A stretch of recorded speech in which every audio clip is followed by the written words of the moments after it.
बिस्मिल्लाहिर्रहमानिर्रहीम अस्सलाम वालेकुम everyone welcome back to conceptual nursing academy. आज से हम एनाटॉमी एंड फिजियोलॉजी 1 के लेक्चर 4 को स्टार्ट कर रहे हैं।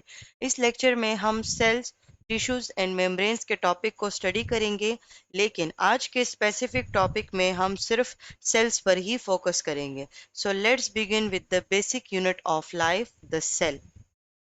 स्टूडेंट्स, इस स्लाइड पर हमारे यूनिट का टाइटल दिया गया है सेल्स, टिश्यूज एंड मेम्ब्रेन। लेकिन जैसे कि मैंने बताया कि आज हम इस पोर्शन में सिर्फ सेल को अंडरस्टैंड करेंगे। सेल्स को समझना बहुत इंपॉर्टेंट है क्योंकि ह्यूमन बॉडी के टिश्यूज और ऑर्गन्स अल्टीमेटली सेल से ही फॉर्म होते हैं।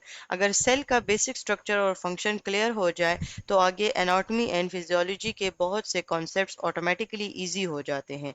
अब सबसे पहले हम समझते हैं what is a cell. Slides के according a cell is the basic structural and functional unit of living organism। यानी सेल लिविंग ऑर्गेनिज्म की बेसिक स्ट्रक्चरल और फंक्शनल यूनिट है। इस स्टेटमेंट्स को बहुत एहतियात से समझे, बहुत गौर कीजिए इस पे।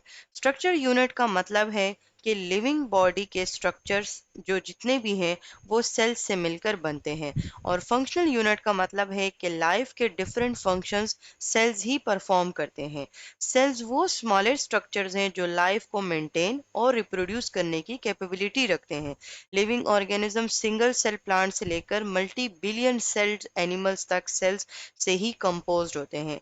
ह्यूमन बॉडी भी बहुत सारे सेल्स से मिलकर बनी है, और एक इंटरेस्टिंग पॉइंट ये है कि ह्यूमन बॉडी एक की जो बिगनिंग होती है, यानी कि जो स्टार्ट होती है, वो एक सिंगल न्यूली फर्टिलाइज सेल से ही होती है। यानी हमारी डेवलपमेंट की स्टार्टिंग एक सिंगल सेल से होती है, जो कि इंशाल्लाह जब हम सेल डिवीजन को पढ़ेंगे तब आपको ये वाला कॉन्सेप्ट और क्लियर हो जाएगा। तो ये जो हमारे